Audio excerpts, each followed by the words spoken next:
हा दाल तडका रोज म्हटलं तरी मी खाऊ शकते आणि बनवणं खूप सोपं आहे। मी इथं फक्त तुरीची डाळ घेतलेली आहे, तुम्ही मुगाची थोडी मिक्स करून टाकू शकता। स्वच्छ धुवून 2 ग्लास पाणी टाकून 3 ते 4 शिट्ट्या काढून घेतल्या।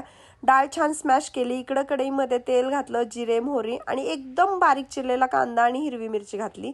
छान परतून घेतलं की मग एक टोमॅटो घातला। मी जरा जास्त टोमॅटो घातलाय, तुम्ही कमी जास्त करू शकता। मीठ आणि हळद घालून मस्त छान असं स्मॅश म्हणजे मिक्स करून घ्यायचं आणि स्मॅश केलेली डाळ आहे ना तर ती याच्यामध्ये टाकायची। कोथिंबीर पण टाकलेली आहे आणि नंतर आधी छान शिजून घ्यायचं आणि मग 1 ते 1.5 ग्लास पाणी घालायचं।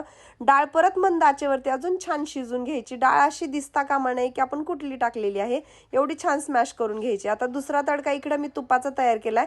तुपामध्ये जिरे टाकलं, खूप सारा लसूण टाकला, लाल मिरच्या तोडून टाकल्या, लाल तिखट टाकलं, कोथिंबीर आणि कढीपत्ता टाकून छान मस्त अशी फोडणी दिली।